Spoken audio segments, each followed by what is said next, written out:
Our nation's sports show.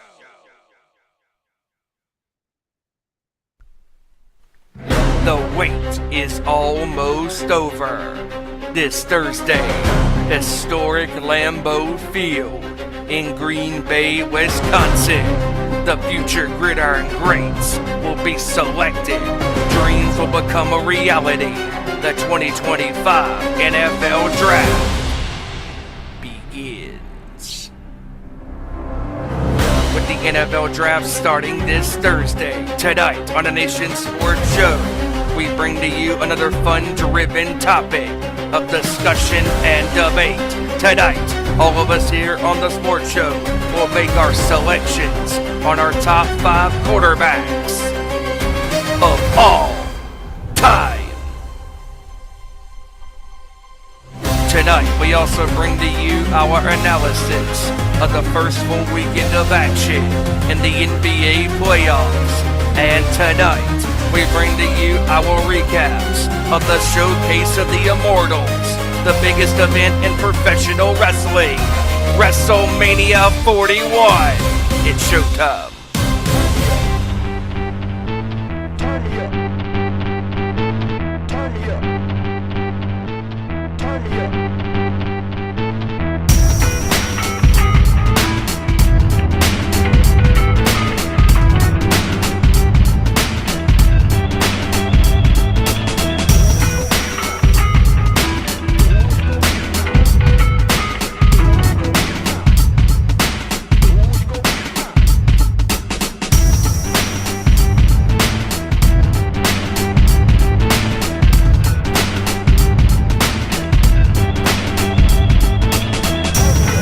Good up to the court, talking all that is sport, breaking down the latest news, scores, and more.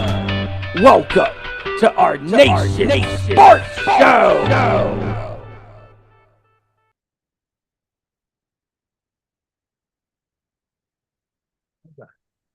All right, here we go.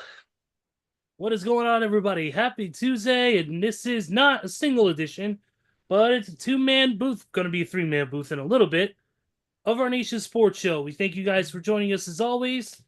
Happy Tuesday, and what a weekend, man. World of sports, of course, NBA playoffs, WrestleMania, NHL playoffs going on right now as well.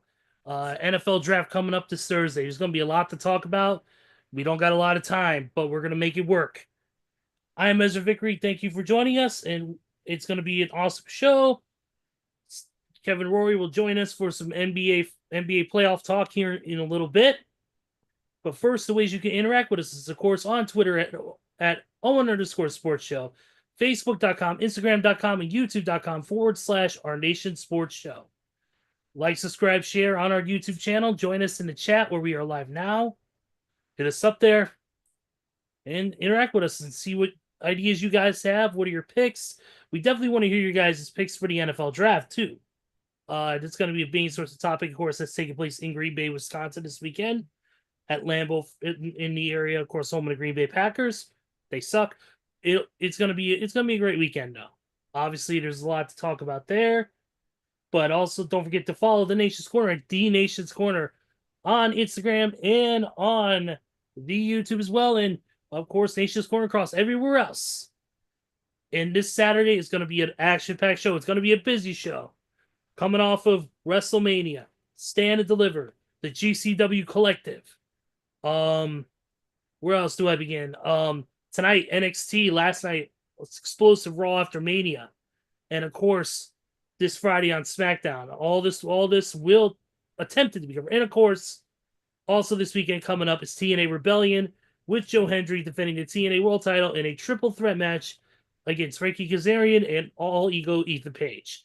So there's going to be a lot to discuss. 7 p.m. Eastern, 4 p.m. Pacific on youtube.com/Nation's Corner. And also don't forget to follow at 2Sweet Cosplay across all socials. We are getting prepared for our photo shoot at Anime Central. You can join us on Sunday. Time and area of the building to be determined. Just follow our social medias at 2Sweet Cosplay for more information on when that'll be available. We're working on getting things set for Fan Expo as well. So please head there for all your latest Too Sweet Cosplay information. All right, enough of that. Let's go ahead and move on to what we got to do here. And I mean, I can't do it without this man, my heavy metal brother from the great state of North Kakalake, North Carolina. A man whose drumming abilities are uncanny. Sometimes he does better on night 1 than he does on night 2. And we can say the same about WrestleMania, but that'll be discussed later. He is also the king of heavy metal. Ladies and gentlemen, Big Stevie Wyand. Yes. I don't even know what to say about that introduction. That was wonderful. Yes. Great to be here with you guys here tonight as we talk a little bit of NFL with the draft coming up this week on Thursday. The draft starts. Be very interesting to see who lands where. The Titans are on the clock with the number 1 overall pick. The Giants and other teams that were bad this year, just like Tennessee, are trying to move up and get other draft positions, and we'll see how that goes. And we have no clue where this draft is going. Also, the NBA playoffs are underway. Lots of blowouts in the last couple of days. There was a couple of good games in the last couple of days. Some series that are very critical right now.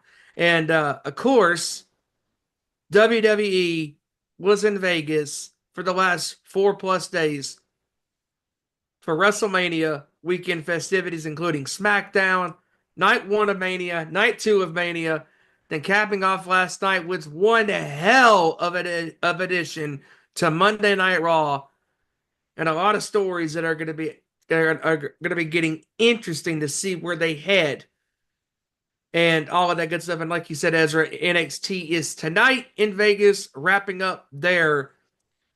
And it was just an announcement made before we went on the air, and that is that if you know what happened last week on NXT, Penn and Stand and Deliver, Penn and Teller made the Heritage Cup that belongs to Lexis King disappear. Yes, the legendary Magic Duo made the Heritage Cup disappear. Well, tonight it was announced that Penn and Teller will give the Heritage Cup back to Lexis King to take with him to the ring, but he has to take on a mystery opponent. Who will that be? Who the hell knows? And it's after WrestleMania. We know those shows after Mania, anything is possible. So go ahead, Steven, continue. Just looking forward to a lot of great things tonight. Talking about the recent comments by I believe he is the general manager, Nico Harrison of the Dallas Mavericks. His stupid comments that he made in the media. And all of that and more. And with that being said, let's do this. Yes, sir. Let's see. Where do I begin? I don't even know. You know what? Since we're waiting on him, let's talk about the NHL playoffs going on right now. And of course, right now we got game 2 here going on between the New Jersey Devils and the Carolina Hurricanes right now. Hurricanes and Devils are tied 1 apiece. Right now, I don't know the series lead since it don't show it anymore in the bottom corner like it used to. Here we go. I pressed the button that says playoffs. Playoffs. Okay. Oh, it does. The Devils are trailing 0, or they're down 1 game to none. Thank you, because the NHL website is not showing me the actual bracket. So, and this is why Google. We thank you for that. Well, ESPN too. Thank you to ESPN.com for that as well, because it was up on the front page here. So thank you to them. But yeah. So here's the playoffs bracket right now. Right now we got the Jets and the Blue. Right now in the Western Conference, we got the Jets and the Blues. The game 3 happening on Thursday, 8:30 p.m. Eastern, I believe. And it's Winnipeg leads the series 2-0. Then we've got the Stars and the Avalanche with the series tied at a game apiece. That game is tomorrow. And then tonight at 10 p.m. Eastern, we got the Vegas Golden Knights taking on the Minnesota Wild. Vikings or Golden Knights are up 1-0. And then the Kings are taking on the Oilers. That game is tomorrow at 9 o'clock Eastern. And LA leads 1-0. And then in the Eastern Conference, we got the Toronto Maple Leafs and the Ottawa Senators, with Toronto up 1-0 in that series. Then we have the Tampa Bay Lightning and the Panthers, who are going to start their first game of their series tonight in about 20 minutes. Then you have the Capitals and the Canadiens with the Caps up 1-0. And then right now, Hurricanes and Devils, Carolina leading the series 1-0, tied at 1 goal apiece with almost a whole second period left to go. So those are your playoff brackets. So we got NHL playoffs are going on right now, which is just going to be interesting. Let's see here. Any big news coming out of that? The Capitals are going to lose their defensive player Martin Fairvari for the rest of the playoffs due to knee surgery. So it's a bit of a blow there for the Caps going on forward there. But you can definitely watch the NHL playoffs, usually on TBS or TNT, usually on the Turner Networks. Check those out. Sorry, AEW, for getting preempted. I'm kidding. They're okay. But let's go ahead and let's talk a little. Since we're waiting on him, let's go to Major Leagues real quick. Some bad news coming out of the White Sox camp. Martin Perez will be likely out for the remainder of the year with elbow issues. So we lost him a couple days ago. Giancarlo Stanton took batting practice with teammates as he continues to recover from elbow issues. When is he not having issues? Like, seriously, he cannot stay out the IR. He is literally the baseball version of Anthony Davis.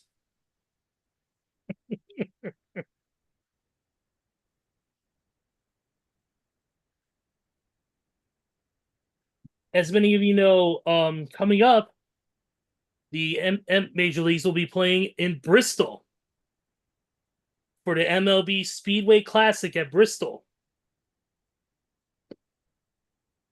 And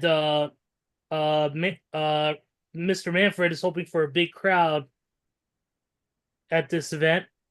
I don't know if people are going to go to a racetrack to go see a baseball game. Like, what do you think? Do you think that they're going to draw a big crowd at a racetrack for a baseball game? I don't think so. It's in a very odd location. I mean, any baseball stadium or baseball field, diamond, I mean, those tend to draw, crowds because, it's baseball. But when you're going and playing out of the element, that's like trying to do the game of baseball in an arena, in a basketball arena. It's impossible. A baseball game in a football stadium. That's like trying to do a baseball game in a hockey rink. I mean, come on. I mean, I get they're trying to be different, but again, you can't stray away from the obvious, ways of playing the game. I mean, that's just me. Like, I don't get it. I really don't get it.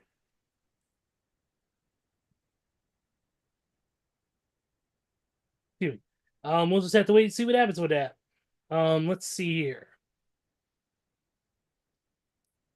The Braves have put right-hand pitcher Spencer Strider on the IL with a hamstring strain. Once again, more injury woes to the Atlanta Braves.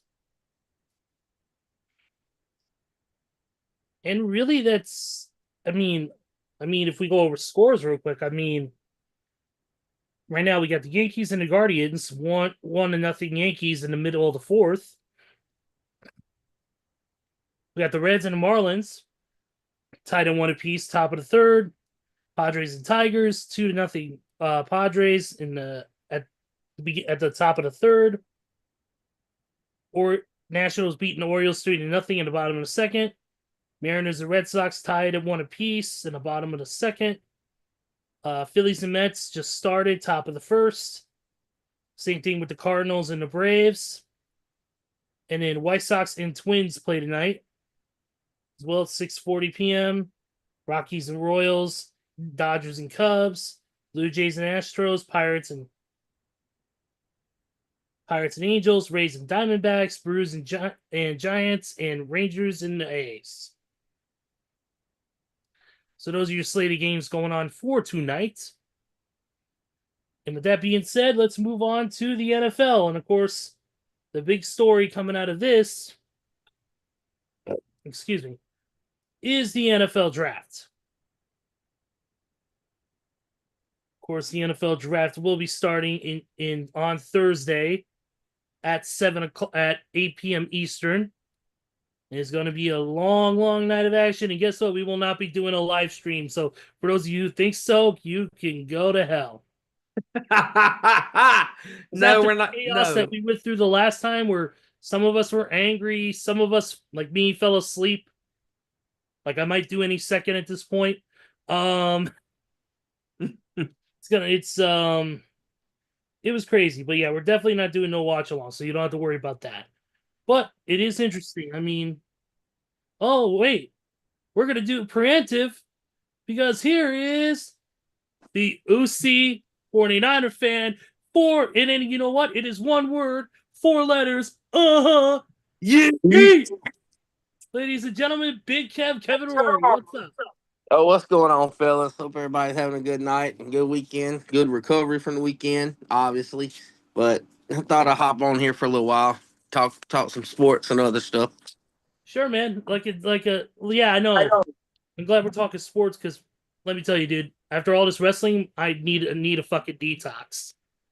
Yeah, I might say, if I apologize if I sound like Stone Cold a little bit with the what's, because I'm getting over a pretty nasty ear infection, so my hearing in my left ear is still kind of. So Well, if I what half the night. Well, here's the thing. Here's the thing, man. You got a guy who can't hear. You got a guy who can't see. All you need is for me to stop talking. Then we got see no evil, hear no evil, speak no evil. Hey, you know what? Me and Steven could be like me and Steven, since he can't see and I can't hear, we could be like the NBA refs in the playoffs. Oh, no call for anybody. Or you could be like Kansas City Chiefs refs in the Super Bowl. There we go. But Kevin, we were just getting ready to talk a little bit about the NFL draft. Obviously, Thursday is going to be a big day in Green Bay. I kind of wish the stadium would just fall into the earth and never return. But yeah, I kind of wish that would happen.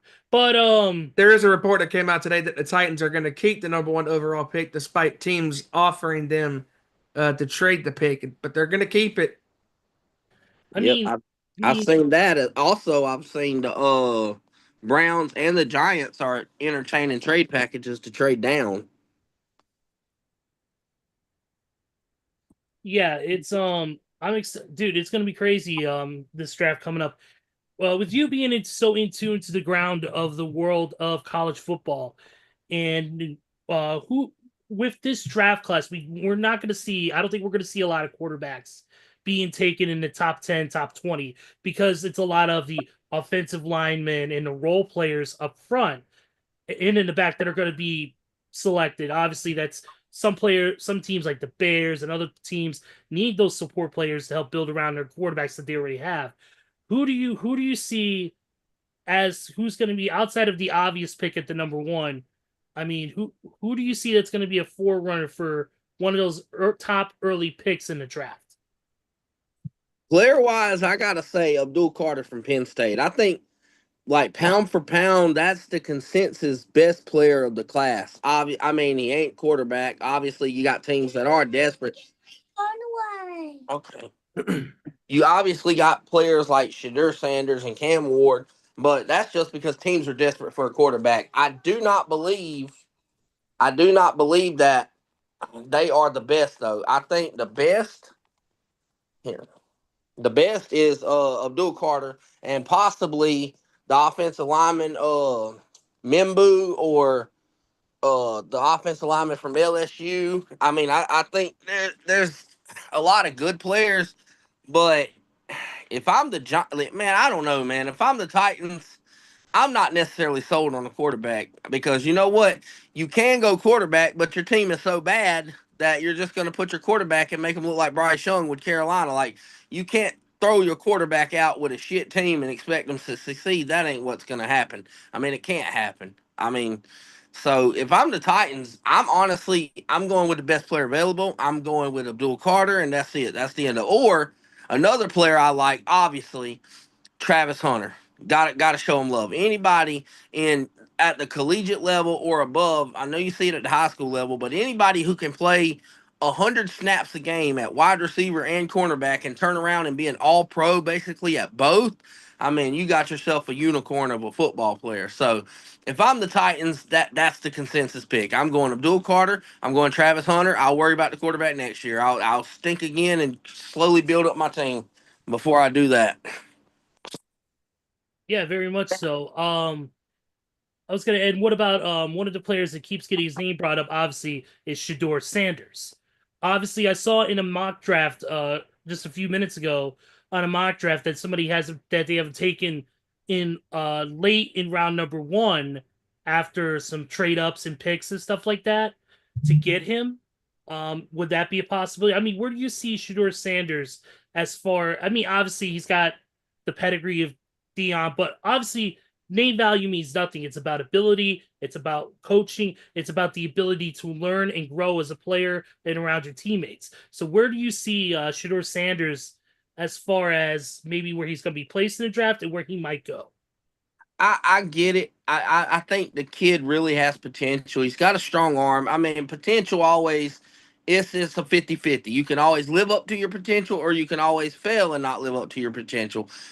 But I don't I don't think teams should really be jumping, throwing their chips on in the middle of the table for a quarterback this year because I think this is a pretty weak class. I mean, outside of Shadur maybe and Cam Ward, I don't know, man. I wouldn't go begging for a quarterback like trading up. So could he fall down below? Yes. I could also see him going to a team where he is mentored for the first year. Like, I mean, let's say he could obviously go to a football team who has a quarterback, but maybe is about to move off that quarterback and needs someone like as bad as it sounds.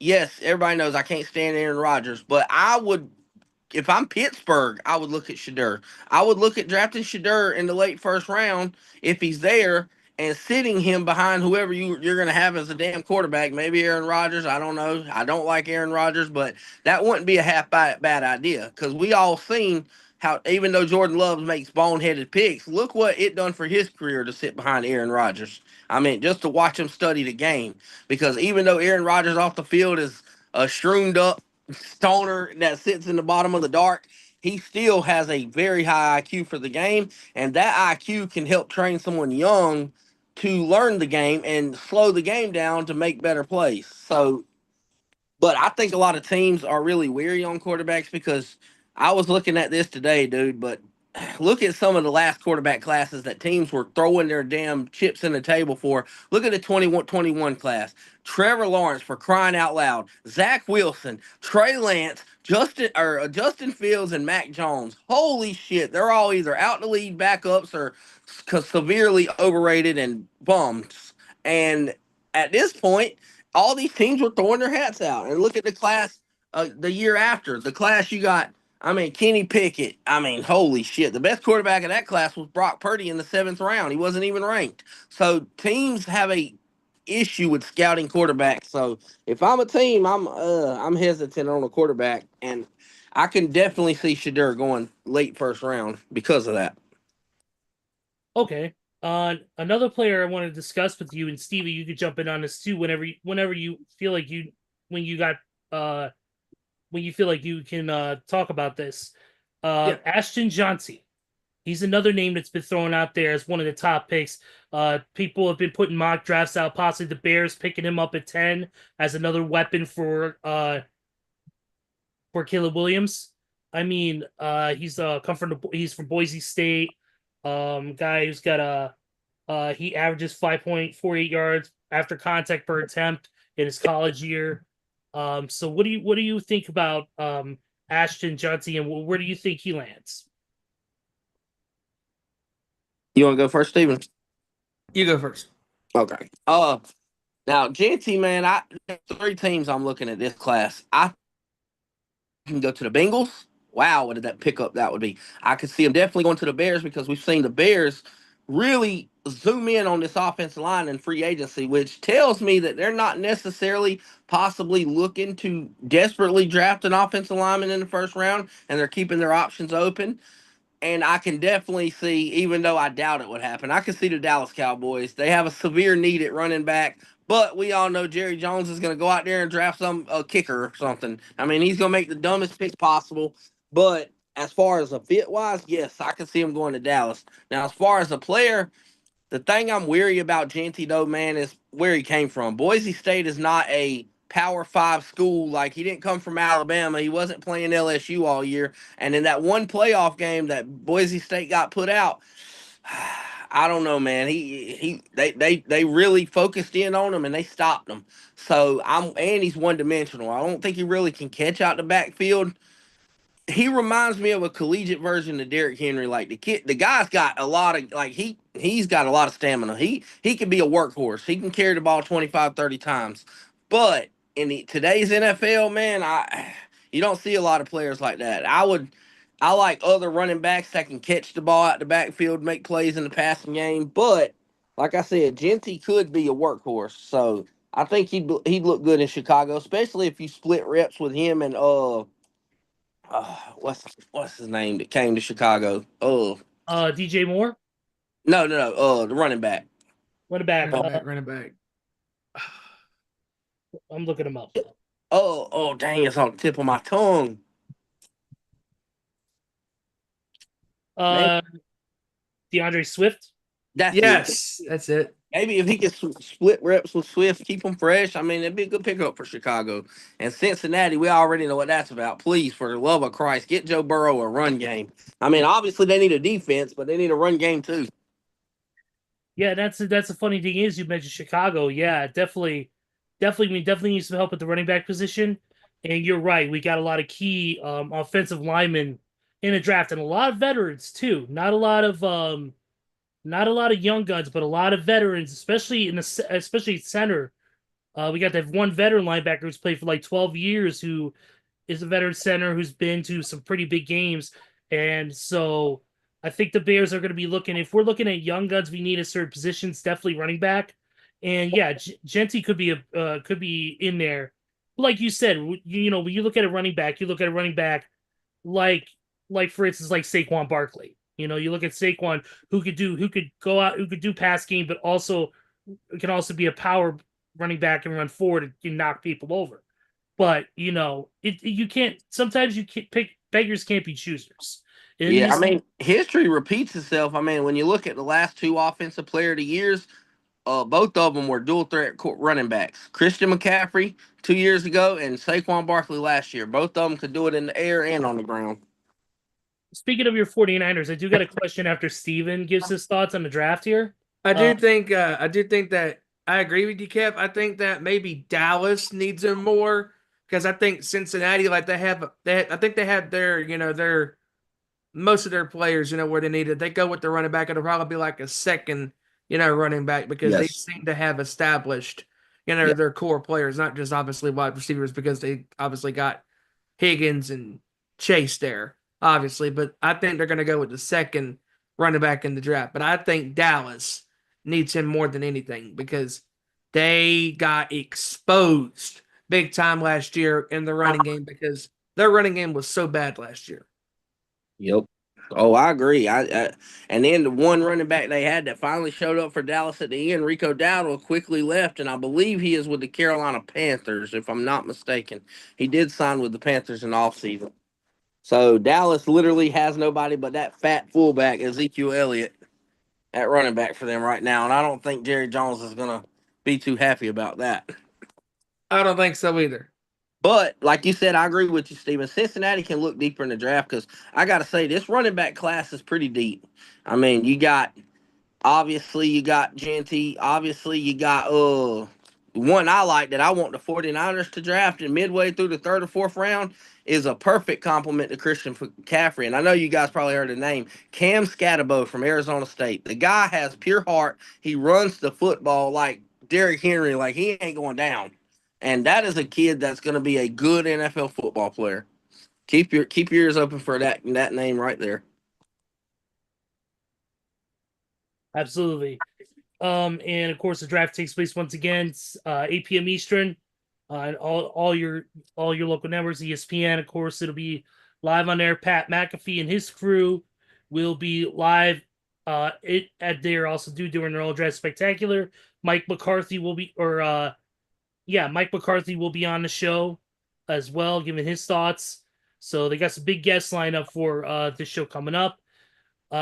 So definitely look into the draft. Kevin, in the NFL news, I asked you about the 49ers because I know it's probably because he was too hammered at WrestleMania to go, but your boy George Kittle, the king of Seto Miedo in the NFL, didn't show up to team workouts. Obviously, we know that he's currently working on a new deal with the Niners right now. I mean, Yeah. is there any concern by you that this is kind of a precedent to where he may not sign, or do you think that it's all going to work out in the long run and he's going to stick around? I believe he works out in the long run. I mean, there's players that have been cut all off season for this moment. They're opening up money. Their number one priority this offseason is what? Signing Brock Purdy. And once that domino falls, I believe Kittle will be right there, as well as Fred Warner, who is also looking for an extension. And Fred Warner, however, unlike them, did show up to voluntary workouts. But it's also noteworthy that this possibly might not be because of a new contract for Kittle, because one of the Niners insiders that I follow basically said in every year's past, Kittle always shows up a week or two late. Once the on-field workouts of it start is when they show up, and Kittle's always not shown up for the first week. So I believe a deal gets done with Kittle. I think like John Lynch said, Kittle, Fred Warner, and Brock Purdy, guys like that, and Christian McCaffrey and Fred Warner are the cornerstones of what they're trying to pay. Yeah, Absolutely. yeah, absolutely, man. I want to get some NFL news. But real quick, I am kind of scared that Triple H might try to sign George Kittle from under the rug. But we're gonna do 2-on-1 handicap match. It's gonna be Pat McAfee and George Kittle versus Gunther. After the way Gunther choked out Pat last night on Raw. And then Kittle's gonna get help from his buddy Penta. Michael Cole. I know we're going off track here, but that segment was fire, by the way. Awesome job by Pat. I mean, his face was turning all of his sorts of shades. He looked like Face from Nick Jr. Yes. That was good. That was good. But man, what a great moment. But real quick, some other news. Steelers running back Jaylen Warren has signed his 1-year restricted free agent tender. So we have that. Of course, you mentioned Brock Purdy was at the start of the team's offseason program. He was there, of course, not surprising. Real quick, also too. Oh, the big news out of college, and obviously we knew this already, but Cooper Flagg has declared for the NBA draft. Definitely, he's ready. That's for sure. That dude's gonna be a force when he comes to the NBA. I mean, Definitely. seriously. Whoever I don't think gets there's been a him, prospect. I don't they think get there's the been a star. prospect more hyped than since LeBron coming into the league. Oh yeah, absolutely. I agree. Pro Bowl center Cam Jurgens and the Eagles reached an agreement on a 4-year, $68 million deal that includes $39.4 million guaranteed that ties into Philly through the 2029 season.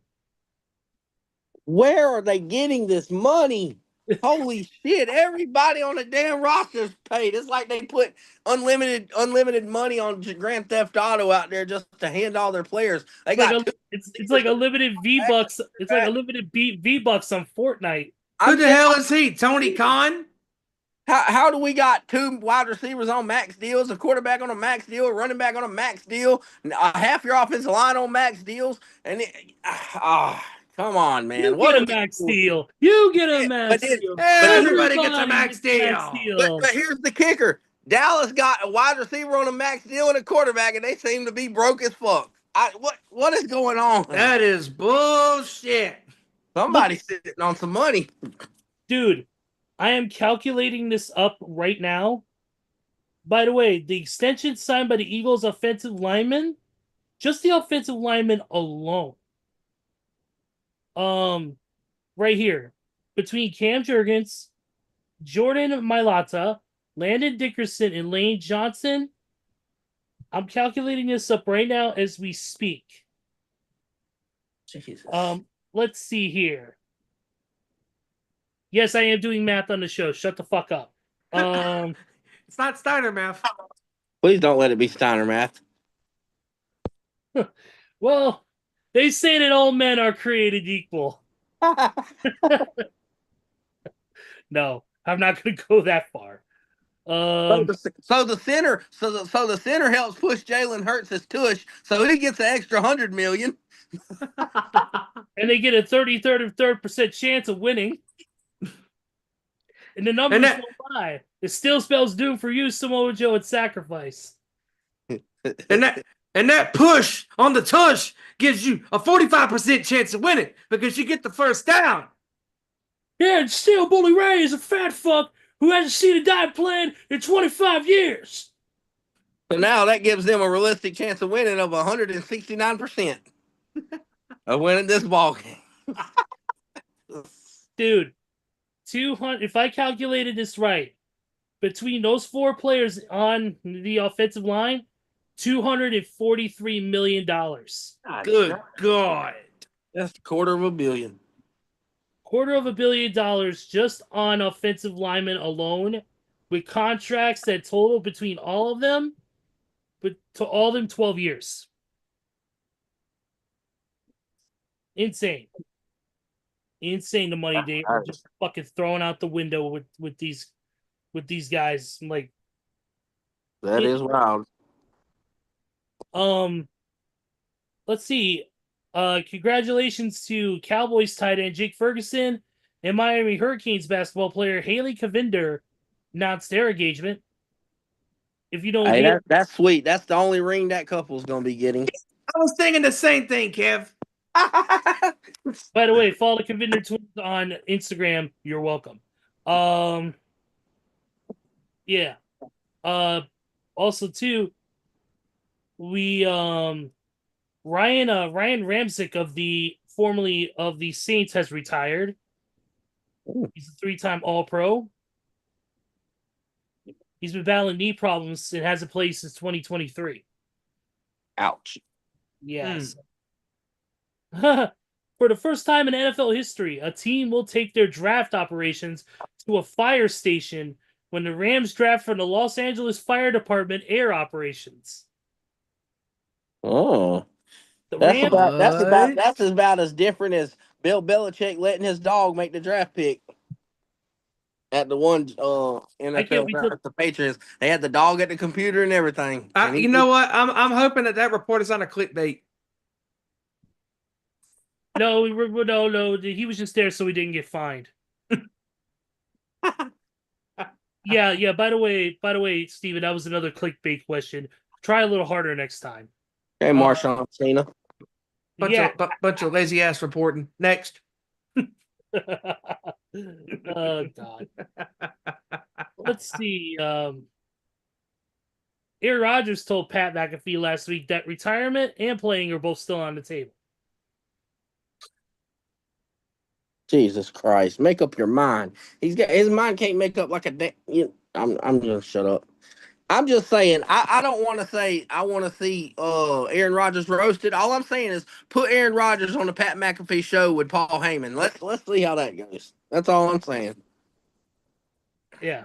I just want to see how that roast goes over. I just want to see Bully Ray versus Travis Scott in a slap fight at SummerSlam. Let's do it. Book it, bitches. Um, Cassidy Hubbard, who's been with the ESPN NBA for years, had her last assignment with ESPN and is moving on to Amazon. And she did it in her hometown of Chicago. At one of the Bulls games, she had her final assignment, and she's moving on to a new role at Amazon. So congratulations to Cassidy Hubbard on that. She did 15 years with ESPN. Also, of course, the big news that broke this past week, and that is legendary ESPN broadcaster, former coach, and one of the godfathers of College Game Day, Lee Corso, will be doing his final broadcast August 30th, week 1 of the 2025 college football season. He will turn 90 in August. He's been part of this show's pregame since his debut in 1987, and he will be calling it a career. Wow. Enjoy retirement. Absolutely. Let's see what else. Real quick before we move on here to the NBA, which I know we came here to talk about. That's pretty much it. So let's move on. Let's go to the NBA playoffs. And I'm gonna lean on you guys, to be honest, because wrestling has been the dominant point of this week. I've watched the GCW Collective. I've watched SmackDown, TNA, Raw, freaking every other fucking show in between. I've watched so much wrestling. My head is going to literally fucking blow off my shoulders, like the guy in the Epic video for Fake No More. But man, right now we've got on the bracket, and this is going to be interesting here with the playoffs. Obviously, right now we got the Thunder taking on the Grizzlies, and the Thunder are up 1-0 in that series. The Nuggets are taking on the Clippers. Series are tied 1-1. Lakers and T-Wolves. Minnesota's up 1-0 in that. Warriors are up 1-0 on the Rockets. And then in this side, the East side, the Celtics are up. Celtics are up on the Magic 1-0. Series is tied 1-1 between the Knicks and the Pistons. Pacers lead the Bucks 1-0 in their series, and then the Cavs lead the Heat 1-0 in their series. And then right now going on, if this fucking phone could be any slower, right now we got the Bucks, we got the Bucks and the Pacers playing right now. Pacers are up 40-30, 11:25 left in the second quarter. Oh. And then you got Thunder up on the Grizz 15-6 with 6:30 left in the first. And then tonight we got Minnesota and the Lakers. Kevin, from everything you've seen so far, including the play-in tournament, obviously we're just getting started here in the playoffs as well. What are your thoughts so far? First thought is that people better stop sleeping on the Thunder. I don't care about their lack of experience in the playoffs. They just beat Memphis by 56 points in game 1. They were up by 33 at halftime, the largest halftime deficit in NBA playoff history. Up 33 or 36 points, 34 points, something like that at halftime. The Thunder is doing what they're supposed to do. They're whooping ass and they're putting Memphis out of their misery. And the Lakers, they better get their shit together, because as much as they think they should be favored against Minnesota, Anthony Edwards plays better when he's the underdog. We've seen that last year. What happened against the Nuggets when everybody said, "Oh, they're gonna beat the Timberwolves"? What Anthony Edwards do? He busted their ass. Now everybody's saying the same thing. Oh, the Lakers should cruise past them. Lakers in 5. Lakers in 5. Boost Mobile Bundle, Royal Rumble. Lakers in 5. All this shit like that. And what happened? They absolutely dog walked the Lakers. Well, They Shannon dog walked the Sharp Lakers. Shannon Sharp can't say nothing right now because he's too busy trying to sue his accuser for defamation. Game 2 is a must-win tonight for LA. they cannot afford to go down 2-0 Going against back to Minnesota. Minnesota. Yeah. Yeah, that they're in trouble. And honestly, someone other than the Luka Doncic has to show up. LeBron, he looked about as old as he was in that game one. He didn't do crap. He looked horrible. Austin Reeves, I know will get it together, but this is where you got to start wondering about LeBron's age because I don't know, man. I just think something about Minnesota when they're underdogs and they play with a chip on their shoulder, that's when they start playing some ball. I tell you that now. And when I look at the other brackets in the West, I'm telling you, this Clippers and Nuggets series, I think goes 6, 7 games. I Yeah. really said Clippers in 7, and I'm sticking with it, dude. Kawhi Leonard, it was on a different planet in game 2. 39 points on 73% shooting is absolutely insane. And all of them about mid-range jump shots that you don't see no more. Kawhi Leonard looks healthy, and the Nuggets, with no coach against Ty Lue, yeah, I give me the Clippers. I think the Clippers are going to take them out. I mean, Jokic is obviously the best player in the world, so they're going to win some games, and it's going to be entertaining. And I think the Clippers are going to get it done, man. You know, And this Clippers team, Kip, I think that Kawhi Leonard is the X factor to how far this team is going to go. oh, Because definitely, James Harden cannot do it on his own. And when you got a no, healthy Kawhi Leonard there is no telling how far this team is going to go. Hell, it wouldn't surprise me if they go to the Western Conference Finals. yep, I agree. I think that's their ceiling as well as everybody else except the Thunder. I think there's a couple teams that are real contenders to compete with the Thunder. The Clippers are one. I think the contenders right now to really compete with the Oklahoma City Thunder and make it interesting are the Clippers. Really, the Clippers and the Warriors, I think, are really the two that stand out. I mean, because of the defensive assignments. I mean, but going to that Warrior series, this is what I was saying. Experience beats youth any day of the week. Mm-hmm. Steve Kerr ran circles around Ime Udoka. He played into a palm in his hand. He told the guys, he said, listen, game one, Houston is young. They're fast. They're athletic. You know how you beat that? Play half court, slow the game down. We're not running. We're going to slow it down and make them have to score. And that's Houston's problem. Every team in the playoffs has a guy that is the guy that can score a bucket. Houston don't. They do it by committee. I mean, they don't have a guy that can say, "Give me the ball."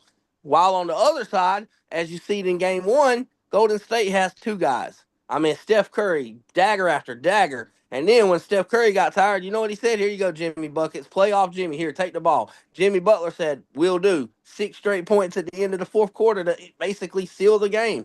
They got two guys that can say, "Give me the ball, get out of my way, let me work." This Houston don't series, have Kev, that. real quick, this series reminds me of back in the day when Greg Popovich's Spurs took on Mike D'Antoni's Phoenix Suns. Because San Antonio back in the day was a take it down a notch, beat you in the post, beat you in the paint on the defense of the basketball, and kill you inside with your paint presence and your power, and then kill you with the mid range and sometimes threes Yep. here and there. Golden State can amplify that with not just two great 3-point jump shooters, but they can kill you with their size because they're a bigger team than Phoenix or than Houston is. Because Houston is a run and gun type team. How you wear them down? You slow them down. Don't Yep. run against their level because if you're running against their level, they're going to probably beat you to the punch. Because when you But play into a team's physical strengths, that other team has a 50% chance of winning the game. exactly. I will disagree with you about the size because Houston's got some good. They got Steven Adams and Sanguine, who's been a very good 7 foot Yeah. duo. But I will say this: Houston prides themselves on run, like getting out in transition, get the rebound and get out, take it out. Golden State limit the turnovers, make them play half court because here's where Golden State prides themselves on. It ain't even the offensive end. They held the Houston Rockets to 85 points. That is why you got two of the best defensive basketball players in the world on Golden State, and Jimmy Butler and Draymond Green. Like they are shutting shit down. And then you got to look at the other guys. Brandon Podziemski. Oh, it reminds me so much of Austin Reeves. Like on both ends of the floor, that white guy can get it done. He can guard, he can defend, he can shoot, he can play. He's just a baller, just like Austin Reeves. And then Moses Moody is a great defender. So Golden State prides himself on defense. A little stat: Golden State since January, second in the NBA in defense. Number one, the LA Clippers. That and like they've been shutting shit down, and you could see that. Like they said, you know what? Let's slow the game down. Houston don't have a number one. They don't have an ISO player. They don't have a Kevin Durant who could get a bucket over anything. So Golden State said, we're just going to make them slow down. We're going to put Draymond and Jimmy on them and go ahead and try to score. Try to score on our defensive player of the year. Try to score on an elite high IQ basketball player like Jimmy Butler, who, by the way, got 5 steals in game one. That tells y'all you need to know right there. I think it was 25, 5 rebounds, 6 assists, and 5 steals for Jimmy Butler.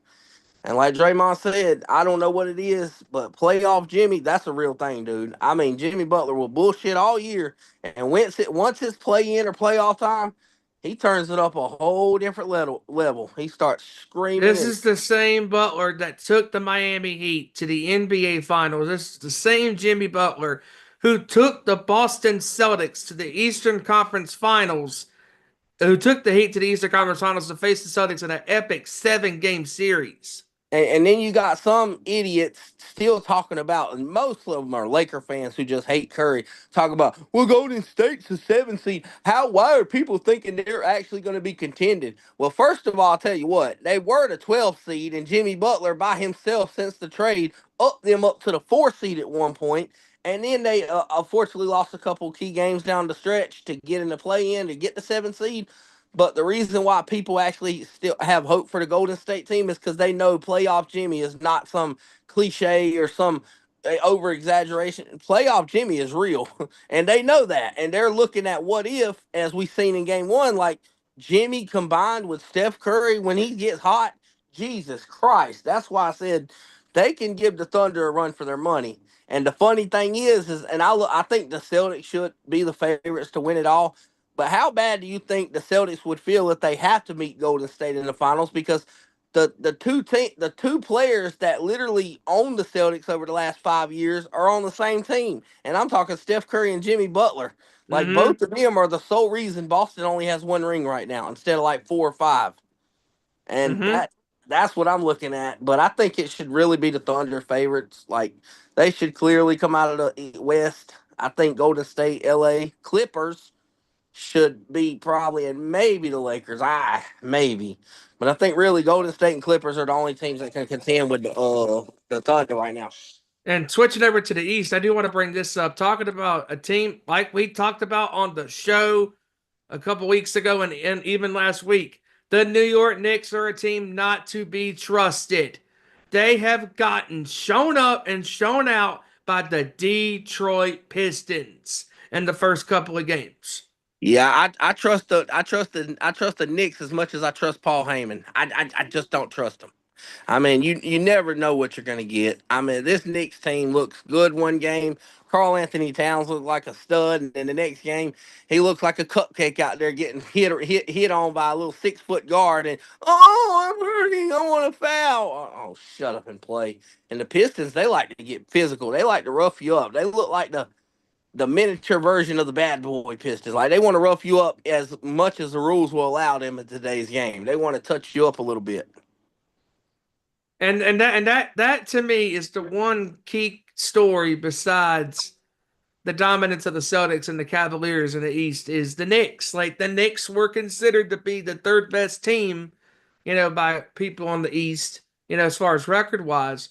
But in actuality, the Celtics alone have more experience than Cleveland does, and they have more experience, especially than the Knicks. I trust the Cavs over the Knicks any day of the week, because to me, the Knicks, they have great talent, but that doesn't mean you're going to win the game, or win a series. Like, you got to show up and play, 48 minutes of basketball. You can't be showing up and, I'm going to take plays off. I'm going to take possessions off or minutes off. Like, no, dude. Like, when you get down double digits, you're having to climb from behind, and come up a hill, basically, to get back in the game. Just like the Knicks did in game 2. Detroit's playing with house money. They're like, we're on the road. We took game 1. Then he took game 2. Knicks had a chance to, to get back in that game, and they did, but it was too little too late. When turnovers kill you, getting behind early kills you. I mean, the Knicks, of all the teams in these playoffs, that includes also the Western Conference, to me, the Knicks have the most pressure on them because Everybody in New York thought, "Oh, Jalen Brunson comes back. We're gonna have a shot to win it. We're gonna. This is our year to win it all."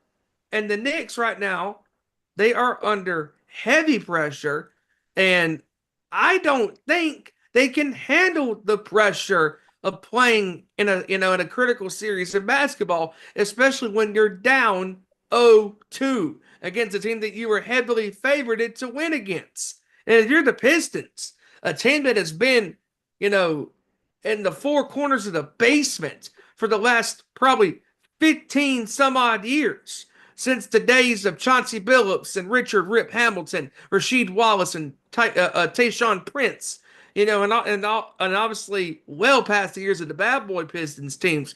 But this young Detroit team has a lot to be happy about because no matter what, let's just say if they knock out the Knicks in this first round, Detroit has nothing to be ashamed of because to me, they're ahead of schedule. They are way ahead of schedule.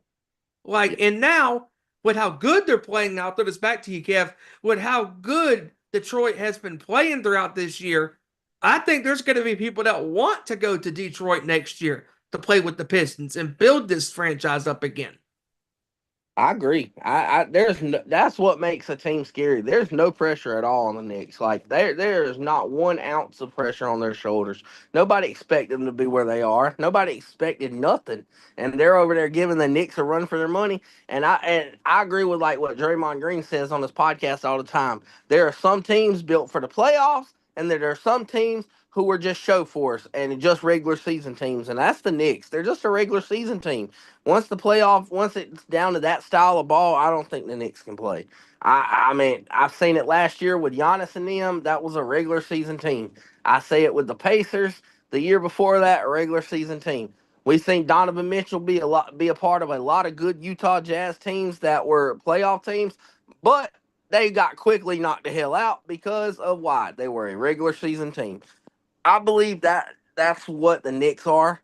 And honestly, I love what the Cavs did this year, but I got to see it. I'm not going to say they're a regular season team until I see it in the playoffs, but show me. I want to see it. Show me. I'm going to sit back. I'm not going to accuse them, but I got to see what they do.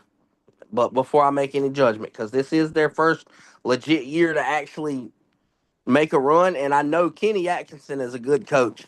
Oh, by the way, I'll tell you something else about the Knicks real quick, and I'll leave it alone. I'm sorry, but maybe I'm on my own here, but I think Tibbs is a severely overrated coach. I felt that way in Chicago a bunch of times. I feel like his coaching lost him a lot of them games against the Miami Heat. I believe Derrick Rose did his thing, and Tibbs with some immaculate dumb decision cost him a lot of games, and I've always felt like that. I think Tibbs is a good defensive coach, but as far as making coaching decisions and being a leader, I don't think he's the best.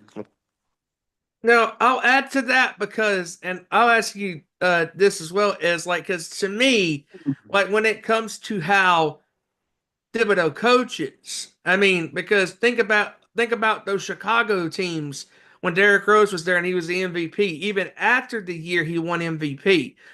Even back to that way back, and I know we're going back into the time machine here against that. I think it was Indiana, right? Was it Indiana? Yeah, Indiana.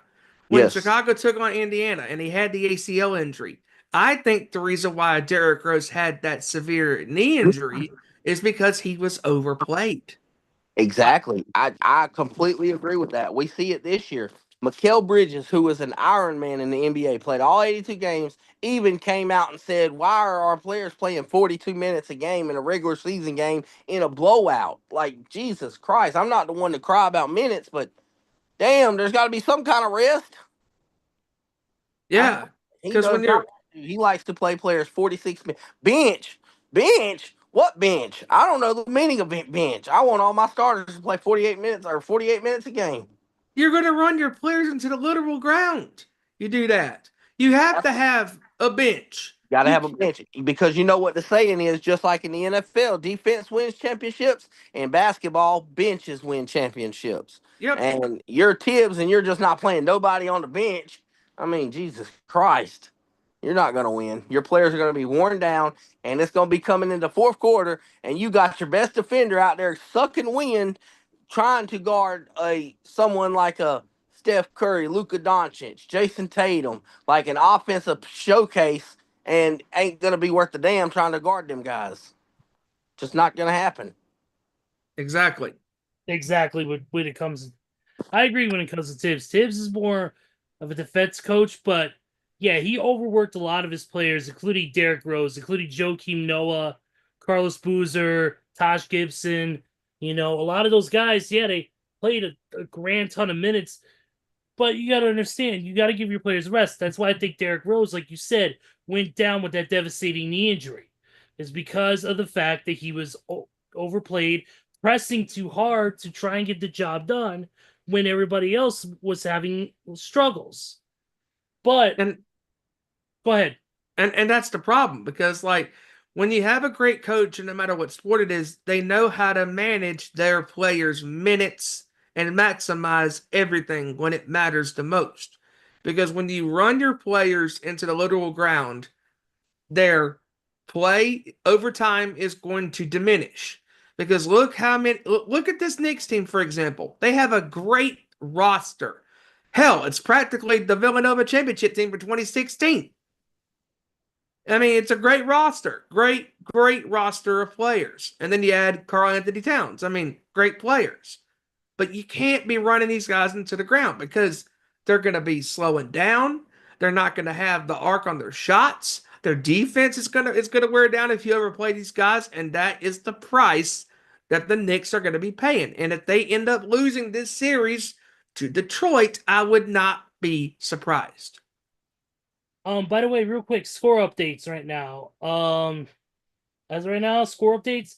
Thunder are currently up on the Grizz 25-15. And the Pacers are up 60-46 over the Bucks with 5:08 left in the first half. And Damian Lillard's return. Damian Lillard is back. Yes. That is crazy. Now, go ahead. No, I was gonna say also too. There was some news that broke about an hour ago. Boston Celtics guard Peyton Pritchard has won the NBA Sixth Man of the Year. Wow. Oh, and by the way, the game against the Magic, Jason Tatum has been listed as doubtful due to a wrist injury. Yep. Had the injury in game 1 in the blowout against the Magic. I do want to bring this up when it comes to the NBA before we switch over to our top 5 quarterback picks of all time. I do want to bring this up Just because spoiler alert on that. Jay Cutler's number 1 on mine. Nico Harrison has to be the most clueless. I don't even know the other words to describe this man. He's clueless.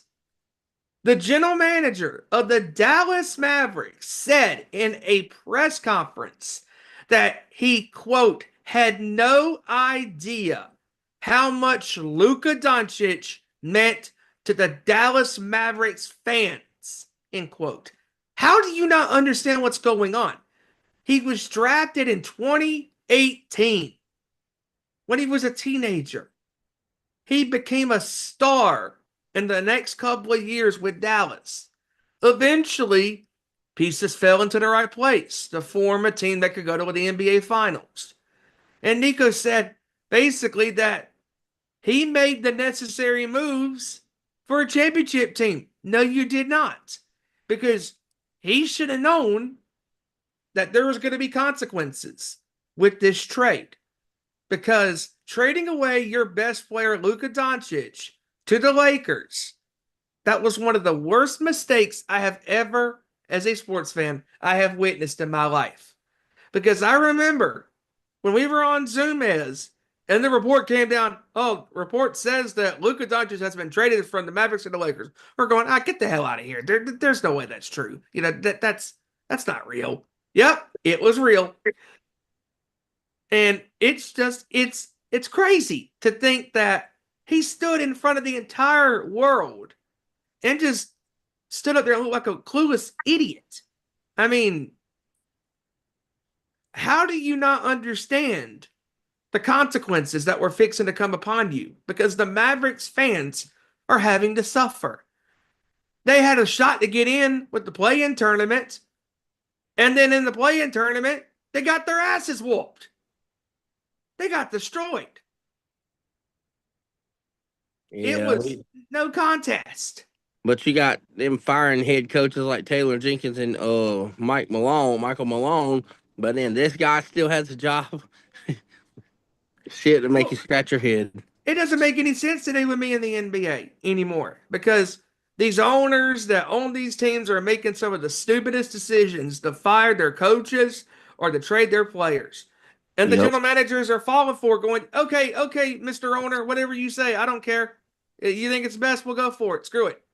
No, Yep. that's you've got Kev, what are your thoughts on this? Because I mean, this is ridiculous. Like, how do you not understand the relationship that Luka had, not just with those players, but with He the fans? he don't have a touch with his players. I mean that lets you know there's some GMs that really intertwine with their players and actually understand their players. There's one that Bob Myers is. Oh, man. Hey, there's one that's like Bob Myers is really he's a smart GM and he was always in touch with Steph Curry, Draymond Green, and Klay Thompson before he stepped down to go to ESPN. Like there's GMs you're supposed to be entwined. Even Rob Pelinka, and I've been on board of saying this guy stinks for what he did in the past 10 years with the Lakers, but even he's intertwined with LeBron James. I mean, he knows his players, he knows his guys, he knows like what they're doing, and that's. I mean, I don't know why Nico Harrison's such an idiot, but he should have been. He should have did a better job at realizing how much Luka meant to the city of Dallas. Exactly. And now look at Luka. Luka is in the playoffs with the Lakers, and the Mavericks are out on the outside looking in. Didn't even make the playoffs. Nope, got their ass whooped in the play-in. By the way, let's speaking of the Lakers, some news that came out, and that is that the Lakers have signed Rob Pelinka to a contract extension with his new title as president of basketball operations, along with his general manager role. Oh, great! So it's another Jerry Jones. Great. So here's my thing on Rob Pelinka. I can't stand. Why is one move that he does is going to make up for the last 10 fucking years of mediocrity that the damn doofus is doing? You get Luka Doncic. I'm sorry, but that's the Mavs fuck up more than it was the Lakers being smart about it. The Lakers just said, oh, here's AD. Can we get Luka? Sure, here you go. That had nothing to do with Rob. We Pelinka. got Luka. We're contenders again. Yeah. Look at the crap that these idiots. Look at the crap that Rob Pelinka has did over the course of 10 years. He literally gave away half all talent they had for LeBron and for AD. Literally trade Brandon Ingram, good player, traded. Kyle Kuzma before he went crazy, traded. I mean, Julius Randle, traded. All-star, traded. D'Angelo Russell before he started bricking everything in the last couple of years, traded. I mean, Swaggy P, Nick Young, traded, gone. Like, what are we? Zubac is currently a Clipper and a great player at that. Zubac might be on an all-defensive team in the NBA, traded. But, the Mavs just freelanced and giving us Luka Doncic makes me a best GM in the world. What? And don't you dare say that clown hired J.J. Redick, because we all know who hired J.J. Redick, and he wears the number 23 for the Lakers. LeBron James is the reason J.J. Redick is the head coach, not Rob Pelinka. You mean to tell me that they start a fucking podcast on YouTube together for 2 months and now all of a sudden he's the head coach? That had nothing to do with Rob Pelinka. That was just a fucking LeBron James. That was his call. Which, I mean, I can't hate. That was a good hire. We see how much JJ's did for that team this year. I can't hate. But Rob Pelinka deserves no credit for that shit. That was all LeBron James. And I'm not even a fan of LeBron. I hate LeBron. I hate how he gets coaches fired. But that was a good hire. And that was because of LeBron. And by the way, if LeBron and James Harden want tips on how to flop, all they got to do is ask the lady who got hit with the ATV by Stone Cold Steve Austin at WrestleMania. Yes. Because she fucking, by the way, she fucking flopped. So screw that. Anyways, moving on to what my original thing was gonna be was other news was Greg Popovich had a medical incident at a restaurant on last Tuesday night. But he's at home, stable, doing fine. If you remember, he suffered a mild stroke in November and missed the rest of the season. So, Yep. also as well, real quick here, Anthony Edwards got fined $50,000 for telling the crowd, "My dick is bigger than yours." What is what is he? System of a Down? Yeah. Hey, going back to that real quick, I have something to say. I seen a meme on Facebook talking about if that was me that got hit by Stone Cold Steve Austin, this was how I would look. And then it had a picture of JBL back in 2004 when he had that wonky ass neck brace on after the halo. choke slammed him. Yeah, someone said that is what I would do to try to go get money. Stone Cold hit the barricade. Oh, I'm coming in like this the next day with the neck brace. I think you would look like Tony Khan at the NBA draft last year. Only without the 1 kilo of coke. Oh shit! Hey, but you know what? Stone Cold Steve Austin the other night was a perfect example of how I drive in GTA. I hit something, I leave my car, I go drink a few beers, and I leave the scene. I guess he just didn't bother to go to the ATV. He said, "Screw this shit." Yeah. Oh, it won't crank back up. Fuck it. Okay, I'm going to get in the ring. I'm gonna make this announcement. I'm gonna drink a few beers, and I'm leaving. It's hilarious. Oh man. But man, quick update, score update before we move on to anything else you guys want to talk about in the NBA. Real quick, Pacers are up 68-60 over the Bucks right now. They were up by as much as 16, and the Bucks came roaring back. Oh. And also Thunder are up on the Grizz 42-25. Here we go. Another 50-point win. With 9:32. This is with 9:32 left in the second half. Jesus Christ. I told you it's gonna be another 40-point blowout. Yep, it's official. 68-60 at the half. Indy leads right now. Any of the other games you guys want to get into real quick? I think I'm pretty good. I think I'm pretty good on that. Move on to our top 5 quarterbacks. Oh yeah, top 5 quarterbacks. Let's go ahead and do this. So Kevin, why don't you lead it off? Top 5. And no, you can't. And no, you can't pick Brock Purdy in all 5 spots. I mean, I was gonna pick George Kittle because I mean I seen him throw. I seen McCaffrey throw too. I was gonna pick McCaffrey. He been a good okay. I was gonna pick Jay Cutler at number 1. I was gonna pick the guy who throws the beers to Stone Cold all them years. Accuracy. I was going to pick Cam Newton, but then he fucked it up in the Super Bowl against the Broncos. Hey, Chris Collins, in the famous words of Chris Collinsworth about the guy who throws Stone Cold the beer. Now here's a guy who can throw it right on the money. But no, top 5 quarterbacks, man. I know 1 through 3 was pretty easy for me. It's 4 and 5 is where it gets dicey because you got to take Super Bowl wins with stats and you got to kind of intertwine. But yeah. I'm going to say honorable mentions. Honorable mentions for me. I'm going Drew Brees and Dan Marino and Aaron Rodgers. I mean, they're incredible regular season quarterbacks, but they've always seemed to. Drew Brees has got his one as well as Rodgers, but got to have some postseason success. That's why they're not on my list. Number 5, this was kind of hard too. I ain't even gonna lie. Oh man. When I look at top 5, I'm gonna go from quarterbacks that I've watched, not the old ones like Roger Staubach and all this, and Johnny Unitas. I can't go with them because I haven't seen them play. So, you know what? Number 5, I'm going. It's a little hometown bias. I was gonna go John Elway. That's a good one. I'm going Steve Young. Steve Young, number 5. I mean, he is the original. He is the original dual threat quarterback. The first one that we've seen in the NFL to really take off, as far as me watching anyway.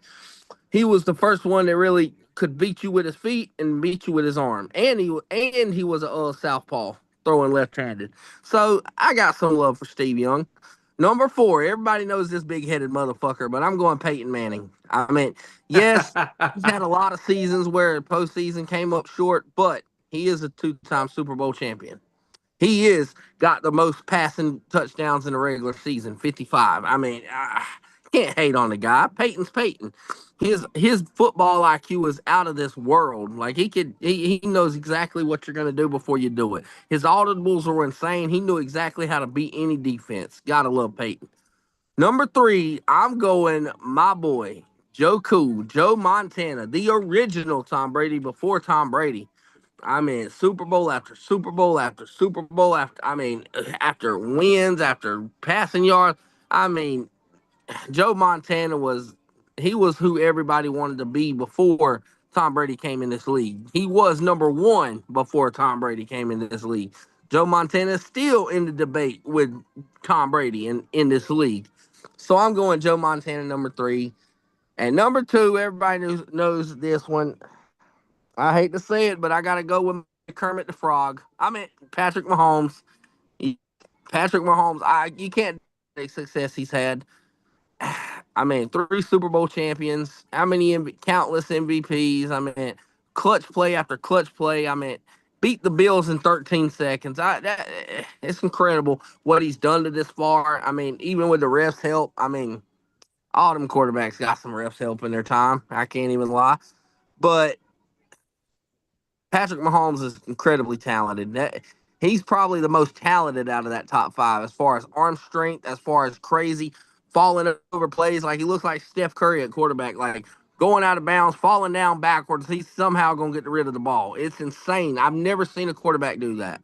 So, yes, I got to put Patrick Mahomes at number 2, but he ain't number 1, though, because when I look at Mahomes, he's 3-2 in the Super Bowl. I mean, yes, he's had a lot of postseason success, but not a lot of Super Bowl success. You've been to 5 Super Bowls and you're 3-2.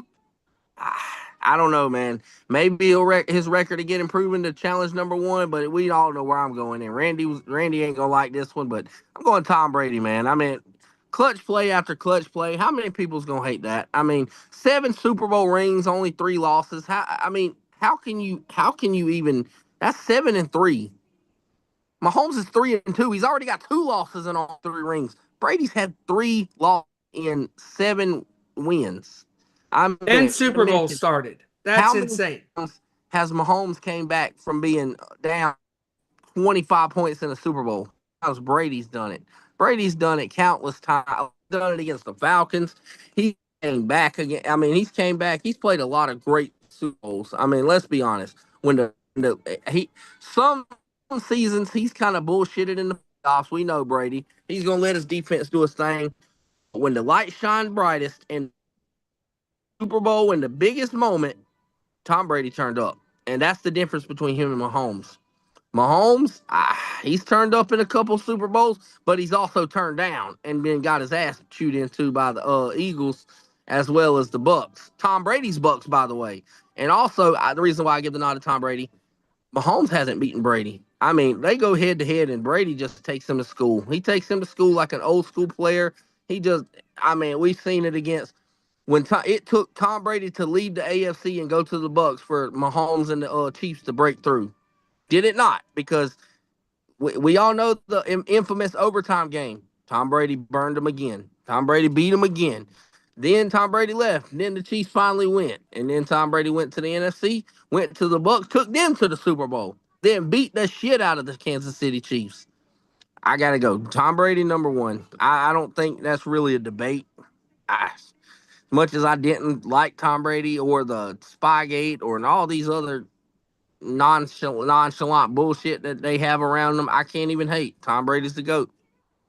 It's similar to the debate with Jordan and LeBron. Okay, LeBron don't have as many rings. Also, LeBron is what, 4-6 in the finals, whereas Jordan is 6-0. Same with Brady and Mahomes. Mahomes is 3-2, whereas Brady's 7-3. Big difference. Real quick, Joey, his top 5 quarterbacks of all time. And number 5, he's got Brett Favre. We know how crazy Favre is with that arm strength, back in his prime, gunslinger, the original mentality. gunslinger. Yep. Number 4, Doug Williams. Okay. Number 3, Tom Brady. Yeah, number 3, Tom Brady. Number 2, John Elway. Okay. And Like, number 1, the sheriff, Peyton Manning. I a can't, paper I can't, argument. Hey. I can't argue that. I mean, it's really, it's all personal preference and what kind of Yep. quarterbacks do you like and all Also of that. depends on what you rank them guys as. I mean, he could be ranking based off of just skill, and that's okay. Mm-hmm. I'm all for it. Mm-hmm. I thought Me, I personally thought his list would be Kirk Cousins, Robert Griffin III. Uh, uh, let's see. What's the other guy? Rex Grossman. Rex Grossman, Donovan McNabb, and then Jaden Daniels. That's who I thought his top 5 was gonna be. My let me go ahead and do my top 5 here. My top 5 number 5 I got to go with that's a tough one, but I'm going to go with at number 5 I'm going to go with Joe Montana. I'm Okay. going to go with him on my list. Number 4, Brett Favre. Number 3, this list was hard, man, to choose. But number 3, I had to go. Number 3, I'm gonna go with one of my. I have to. You know what? I'm gonna go with Big Ben Roethlisberger. Ooh. Okay. Okay. Number 2, touchdown Tom Brady. Number 1, Peyton Manning. Wow. Okay. Despite how he cooked us in the Super Bowl, I'm giving him the number 1 slot. This was tough because I would say for me, and I've done some changes here and there with my list, in the last, hearing you guys give your list and reading Joey's list. But I do have to give some honorable mentions. I would say for one honorable mention, Aaron Rodgers. I mean, how can you not appreciate this guy's talent? For years he was right up there, one of the best players to play the position. I just thought that, his last couple of years have really knocked him down, a couple of notches. Because at one point he was in my top 5 because he was such a dynamic player. He could throw these Hail Mary passes, crazy, crazy accuracy. I would have to say another honorable mention is Ben Roethlisberger because during my lifetime, Roethlisberger just had this clutch gene, especially in that Super Bowl against the Cardinals. I'll never forget it with the touchdown pass to Santonio Holmes. Is Antonio Holmes having to drag his foot, especially his toe, in bounds to keep that foot in bounds, and it was good. And the Steelers beat the Cardinals in that classic Super Bowl. Roethlisberger had this intensity, this he had the leadership skills for a long time. But then, just like Roethlisberger, injuries, with Rodgers, like injuries played him and his skill set kind of went down, but he's still one of the best quarterbacks to put on a helmet. But as far as my top 5, I would have to say number 5. I would have to say number 5 for me is Brett Favre. I mean, the original gunslinger, like Kevin pointed out. Number 4, Patrick Mahomes. I mean, this guy, when he came into the league, he was doing things that nobody was doing. By I the way, mean, Steven, don't mean to interrupt, but Patrick Mahomes was one of my honorable mentions. He was one of nice. my honorable mentions. He almost made it, but I had to put in some more legends and Hall of Famers because it only makes sense. Are you talking about top 5 quarterbacks of all time? I mean, yes, we're looking into future quarterbacks now, but also too, man, there's just a lot of contenders who go on that list from the Yeah. past. I mean, look at what Mahomes did in the league. I mean, when he first came in, he was throwing passes, doing shovel passes, going to the opposite side and throwing from his opposite hand to the other end of the field. Like, it's crazy. Like, how he was doing these passes that nobody was doing, and his accuracy to his targets when he had, the high flying receiving core, with Tyreek Hill and Samuel Watkins and obviously Travis Kelce when he was in his prime. I mean, and all those players. I mean, Mahomes reminds me of Brady. The way when Mahomes had a great year 3 years ago and faced the Eagles in that Super Bowl that he won, he had a really good year with not a great receiving core and still put up killer stats. So we'll see how Mahomes does. He's got a long career to go.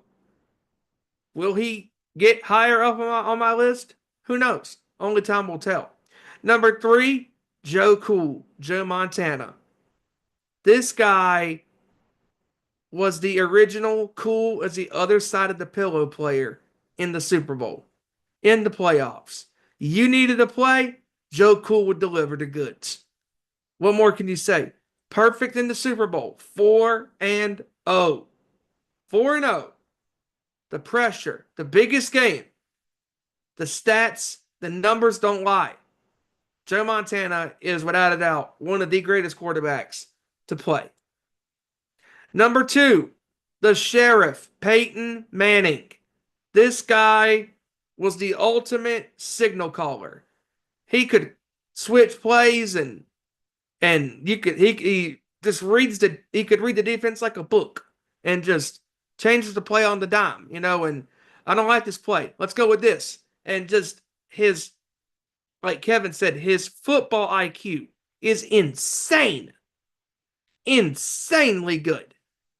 Just the way that Peyton could play the game, all the pressure. Yeah, there were times where he would lose in the playoffs and lose to teams that were better than him.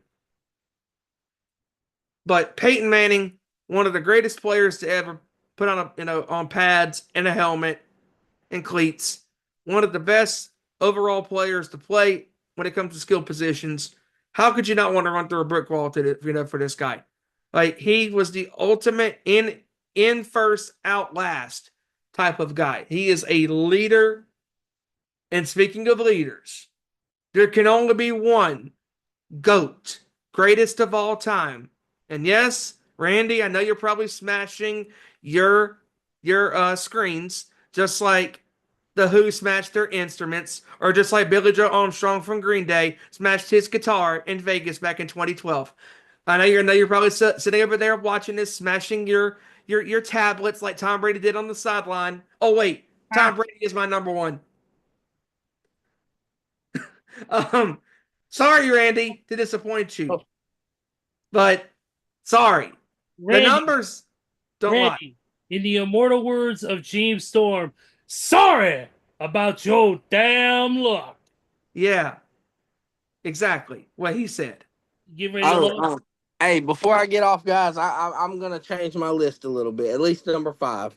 Okay. I'm gonna put Steve Young to the honorable mention. You know who I'm putting at number 5 that nobody said? I'm rolling with Eli Manning.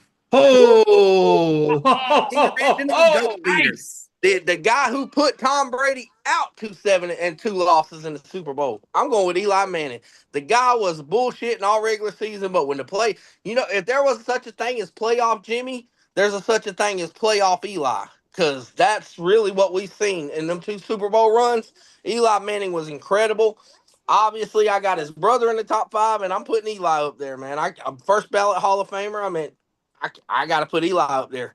real quick before you go, what were your thoughts on WrestleMania 41 over the weekend?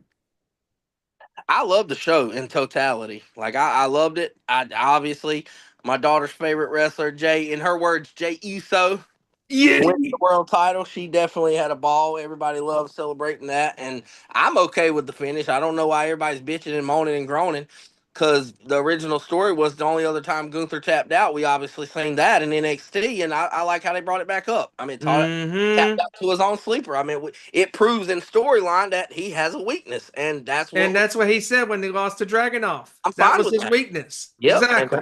Yep. Jay did his job. I loved it, and I really loved the triple threat at the end of main event night. Yes. It was on the level of the ending of WrestleMania 40 last year. Like, I was so on the edge of my seat because you didn't know what was going to happen. And then the heel turn of all heel turns, fuck my best friend and fuck my tribal chief. I'm going with Seth Rollins. So I was like, Jesus Christ, you can't trust Paul Heyman. But And what about this guy? Oh yeah, I love that one too. Yeah, Joe Hendry coming out there getting some love, Randy giving him the nod. I love that. I thought that was a nice little touch. Really loved the triple threat women's match on night one to open or night two to open the show. All three of them women, they balled out. They looked good. All three of them. Neither one of them should be. Neither one of them should be ashamed. I will say, if I had to pick a night, I think night two was in totality better than night one because I really wasn't feeling the New Day. I really wasn't feeling the New Day match or Grande Americana. Really wasn't feeling the matches, but overall, night two had a great pace. I love night two, literally from start to end. I mean, you got Becky Lynch returning, obviously one day just to turn back heel, but yeah, it was. And now what we know with what happened last night with Braun Breaker joining Oh Seth man. Rollins, dude. Holy shit, that was so cool. You know what I didn't get though? It really baffles my mind, and maybe it's just the wrestling community because of how toxic and wishy washy they are. But 2 weeks ago, you idiots didn't want Dominic Mysterio to say the word on the mic. Fast forward 2 weeks later, he wins the IC title and the fucking place goes ballistic. What? And then 2 weeks later, these same people are cheering Cody Rhodes and well, to be fair, the Europe crowds played this right. Over here, Yes. people don't know what the hell they want. 1 minute they're cheering Cody, and then in Vegas they're booing the fuck out of Cody. I'm like, what did he do to you? Only thing this damn crowd over here in America took from the European crowds was the Roman Reigns chant. Roman Reigns.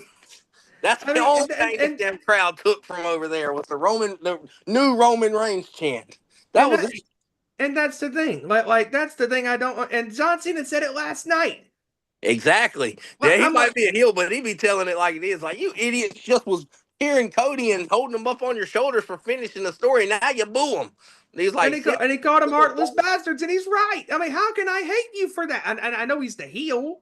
I mean, Cena's doing great with this. I think. I mean, because now that Randy Orton's back in the picture, and I'm so excited for that. Give me that all day long with the face Orton and heel Cena.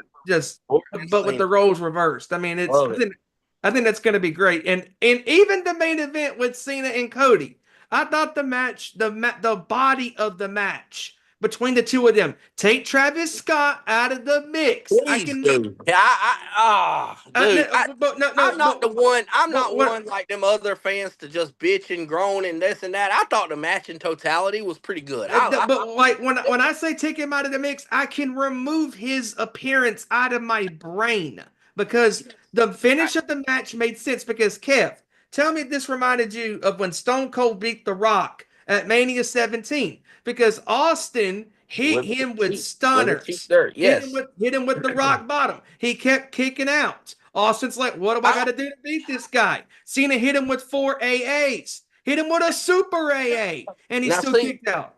Now, see, here's my thing about it. They could, yeah, you're right. They could have done it without Travis Scott, man. I mean, for crying out loud, the fucking dude had a Roman Reigns entrance, literally like a 5-minute long bullshit down to the ring. What in the hell? They paused the whole match just to watch this idiot walk down the net. Come on, man. This ain't Roman Reigns. What's he doing? I would have taken him out of the match. That would have been me. But as far as the match between them two, because like I've said to some people, Travis Scott was not involved in the finish of that match. It was Cena and it was Cody. The only time Scott was involved was when he was pulling the referee out, which was fine. Because he's involved with Cena. That was fine, but and then Cody gave him his receipt. He gave him the receipt with the crossroads. They could have done it some of that. By the way, I do got to give Travis Scott credit for selling that and taking it like a champ. He did good on that. Probably. Yes, I agree with that. And I like the finish of the match with Cena and Cody because Cena's like, "What you gonna do?" He's like, "Well, don't do it. What you gonna do?" He was giving him like, "Give it to me, hit me with the belt." And maybe this is just me, but I feel like I liked it how it happened in the story, but I kind of feel like that rivalry kind of really egged on the fans to really boo Cody Rhodes. And maybe it's just me, but so many people wanted the Cena to win either way. Like so many people wanted Cena to go heel anyways. That's another thing. That's what I'm saying. I was like, I don't know, but I mean, I thought in totality it was good.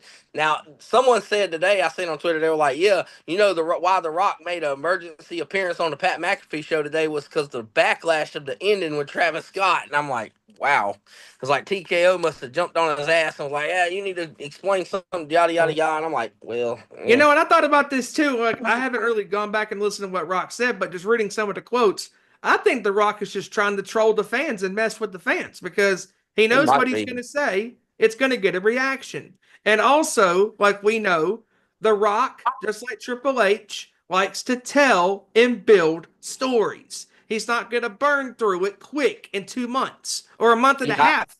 I thought he's trolling because he had the fans in an uproar. I seen a lot of people that react on TikTok and YouTube was like shitting themselves over his comments, talking about, yeah, I only showed up at Elimination Chamber because I know the ticket sales weren't like that, so I had to make them a little better. And people shit their pants. She's So just you mean to trolling them. tell me that selling your soul didn't even need to be a part of this shit? I'm like, hey, I think The Rock's just trolling y'all. Then clearly said, yeah, oh, Cody might turn heel in the near. We have a plan to turn him heel. Like, no, why would you tell that? That's how I knew right there. He's probably trolling the hell out of somebody. Yeah, real quick. Also, too, before Kevin logs off, Monday Night Raw last night, a perfect show. Yes. We had the return of Rusev, formerly Miro, back in WWE. We had Braun Breaker joining Seth Rollins and Paul Heyman. And if you say there's no context or why is he joining, do your research, idiots, and go watch NXT. And then also got to give shout outs to one hell of a match between Io Sky and Stephanie Vaquer. The NXT Yes. Yes. Dude. Beautiful match. We popped when her music hit. We're like, holy shit.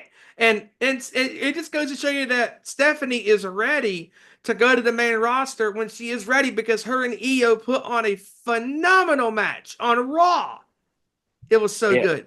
I was pretty excited about the end with Braun Breaker. Like that, okay, Paul Heyman guy. We know what Paul Heyman does for you. So this is gonna be interesting. And I wasn't even expecting Roman Reigns. That just put the icing on the cake. Never trust the lower third. No. And also shout outs to Pat McAfee and Michael Cole for Yes. taking that beating. You know, like Gunther was out there. He was pissed off because he lost to Jey Uso. He's pissed off because Michael Cole and Pat McAfee are super Jey fans. They were yeeting like crazy. You know, they were celebrating their guy, and Gunther's doesn't want, Gunther just was not having it. I loved it. I agree. And my thing is damn Did y'all happen to, before I log off, did y'all happen to see how bad Paul Heyman was trolling the fans at the Pat McAfee show? Yes. That was pure gold. He said, you know what CM Punk means to my resume, what Shannon Sharp means to ESPN. I said, ouch. Then he looked at the other fan, was like, yeah, oh, if I suck, I might suck, but your mama taught me how to. I said, damn, Paul Heyman. Yes. Damn. And then he was talking about Pat McAfee, talking about, yeah, I seen you at the roast, but it's not puff, puff, pass. For you, it's puff, puff, puff, puff, puff some more, puff, puff, puff. Then take the edible and then puff, puff, pass. He's like, but you want to talk shit about Stephen A. Smith? Pat McAfee was like, oh, wait a minute, wait, don't say that. Paul Heyman he was crashing out. I said, well, he ain't gonna be invited on ESPN no more. Nope. But anyway, fellas, I'm about to hop off here, log off for the night. All right, my man. Great job, man. Talking NBA and all the sports. But y'all have a good one. You too, brother. All right, that is KR Kevin Rory. It was so good to join us. And yes, just to cap off my Tom Brady thoughts, I mean, it's the same things that what Kevin said. I mean, this guy has the collection of rings, championships, wins in the playoffs, wins in the regular seasons. First ballot Hall of Famer when the time is right. I mean, sorry, Randy, but Kevin and I have picked our GOAT, Tom Brady, as the greatest quarterback of all time because the numbers don't lie. Absolutely, my man. Real quick here, it was Noam Dar who is the mystery opponent for the Heritage Cup Championship match with Lexus King. Noam Dar's been out on injury for almost a year now, and he's finally back. Also next week, if Lexus King makes it, it'll be Cup versus title, Ricky Saints versus Lexus King next week. Nice. Also, I'm going back to the NBA real quick because I want to check the scores before we kind of wrap things up here and call it a day. Right here, right now, Pacers are up 81-67 with 7:49 left in the third quarter, and then we're at the half right now. OKC up by 18, 70-52. And also reminder, Lakers and T-Wolves later tonight at 10 p.m. Eastern on TNT, True TV, and Max. Check your local listings. Shout outs to William here in the chat for joining us tonight. Thank you for joining us. Yes, of course. But do you have anything else you want to discuss before we call in the night? I think I'm good. I think I'm good too, man. So real quick before we go, I just want to say thank you to everybody who joins us every week. Thank you to everybody who's going to watch us live on demand. Thank you to all of our followers, all the new ones, old ones, and of course people in the chat. Steven, go ahead and final thoughts, my man. Great show with you guys here tonight, covering a little bit of everything, from the NBA, NFL, everything in between. Great job with you guys here tonight. You can follow us on Twitter or X at Owen_Sports Show, Facebook.com/Nation Sports Show, and where we are live on most Tuesday nights at 7 p.m. Eastern, 6 Central, 4 p.m. Pacific, YouTube.com/Our Nation Sports Show. Be sure to like, share, subscribe to all your family, your friends who love the world of sports, and just like we do. And also, we love talking a little bit of wrestling. Again, like Kevin said, LIN, that spells wrestling. Yep, talking wrestling sometimes. Overall, I thought Mania was really good this past weekend as a whole. Night 2, thought was a better overall card. Yeah. But as a whole, when you look at the matches, that triple threat with Rollins, Punk, and Reigns, that was so good. Uso and Gunther was great. I thought Jade and Naomi was a pretty solid match itself. But then night 2. Night 2 with the epic triple threat match with Io Sky, Bianca Belair, and Rhea Ripley. Yes. That was unbelievable. Hell, the first 3 matches in a row. Then you had this Sin City Street Fight with McIntyre and Priest, with Kerry King from Slayer playing Priest down to the ring. And shout outs to Damian Priest for being such a big Slayer fan, because he could not contain himself. He was cheesing like hell. He is such a massive fan of that band, and just so cool for him, to have a moment like that. I thought that match was great. The Claymore kick with the chair in his face, I thought that was a really cool spot. The IC4 title Fatal 4 match, and Ezra, you said that match could steal the show, and it damn near well could have if it wasn't for those women in that first match. I mean, just unbelievable, the Fatal 4-Way. And Dominic Mysterio getting the love from the Vegas crowd, wins that match, and Carlito's been killed again. We should file a report. Yeah, that super spirit to the table was cool. Speaking of cool, say his name, he appeared. Joe Hendry, the TNA World Champion. Awesome. Yes, absolutely, man. And then I thought even Logan Paul and Styles was pretty good. The women's tag match was pretty solid. Main event, the body of the match was fine. Am I going to let Travis Scott's interference ruin me liking the match? No. Because the body of the match, the finish of the match did not involve Travis Scott. Now, if Travis Scott would have gotten a whole lot of offense on Cody, now we got some problems. But I'm not going to let his interference, because he didn't get any offense on Cody, he got his receipt. I'm not going to let that ruin me enjoying that match, because I thought the match was good. Hell of a Raw last night. We talked about that here today. You can catch the Nation's Corner every Saturday when there's a PLE not preempting that, like Mania did on Saturday, you can catch the guys and gal as they recap the Raw after Mania, talking about WrestleMania 41, talking about TNA Unbreakable. That was one hell of a show. Yes. Bloodsport was great. There was a lot of great wrestling.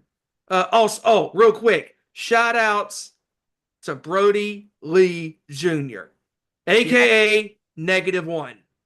Cool moment, winning the clusterfuck at Joey Janela's Spring Break #9. Just really, really cool stuff over the weekend.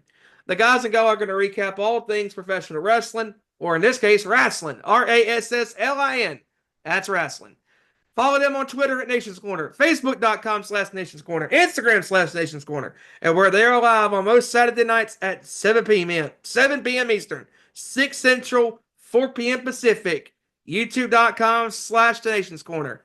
And with that being said, you can also follow our individual channels. Joey Thornton at Roll_Tide 1992. You can follow Ezra right there at Deadman469 on Twitter. You can follow yours truly, moi, at Steven_Wyand on Twitter. And you can follow the man himself, the man of the hour, too sweet to be sour, K-Rock Kevin Rory at That Niner Gang 10. And with that being said, we are done. Ezra, wrap us up, my friend. Will do, man. Thank you so much to everybody. Of course, like, subscribe, and share. I do want to give a shout out real quick. TNA Unbreakable, great show. Match of the night for me was the Barbed Wire Massacre between Mance Warner and Sami Callihan. Awesome match between them. Bloodsport, Joey Jones Spring Break, the WWE ID tournament. Special congratulations goes out in one hell of a performance to Izzy Moreno. Just an amazing weekend for her. Faced off against Zeta Stila at TWC as well. Had a great turnout at WrestleCon. Shout outs to our boys, Marks, Neil, Money Mark, our good friend, and of course our girl Trenda, and of course our other buddy on the other side, Zito. And congratulations to Zito on his engagement and wedding that'll be coming next year. Congratulations to them, and I hope they all had a great time in Mania. And some of those stories will surface, and some may not, and that's probably for the best. But enough of that. So let's end this. For Kevin Rory, for Stephen Wyand, for Joey Thornton, Randy Gyron, and everybody in the Sports Show Nation, I am Ezra Vickery. We will see you next time for another great edition of our Nation Sports Show. Take care, everybody. Have a great week. But we will see you next Tuesday. Same time, same YouTube channel. Peace out. Enjoy the sports. And remember, in the immortal words of Bully Ray, if you can't be good, be bad, baby.